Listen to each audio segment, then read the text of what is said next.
Thank you, Mr. Chair. Excuse me.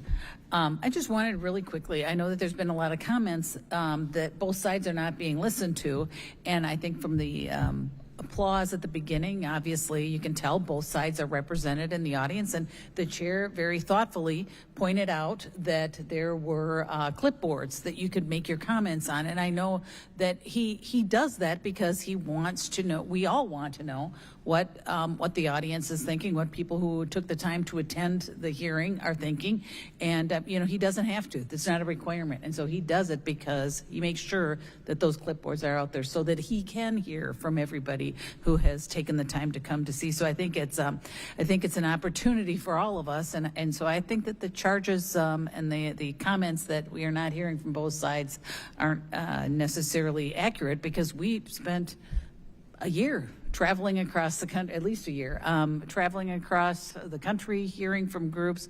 Actually, Mr. Kester, I was thinking about, we went to the Scheffelbein farm. You might have heard of them. They're from my district. So, but, I'm not going to ask any questions because I know we're short, we're tight on time, but I just wanted, my district I border Canada, North Dakota, South Dakota. I have a huge district, very ag heavy, small businesses, middle income people, and this bill is so important to them. It really is. They benefit from many of the tax provisions. Those middle class families benefit from the tax provisions, the child tax credit, the standard deduction issues.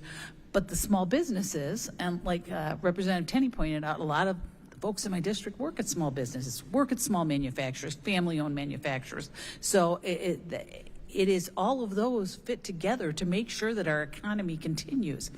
And, businesses, 199A and the death tax exemption, I know we've talked about all these, but I will tell you, the farmers and people from the ag industry would come in and visit me for the last year. And you know what they always talked about? They always talked about 199A and the death tax exemption. Those were critical for them. And it's critical for the economy in my district and across the country to have those farmers succeed. And the one thing we don't talk about either, and I know we're focusing on taxes, but that a large portion of the Farm Bill was included in this bill. This bill is full of great things for, and we don't talk about all of them, but, improvements to the crop insurance program, enhancement to reference prices for the price loss coverage and dairy margin.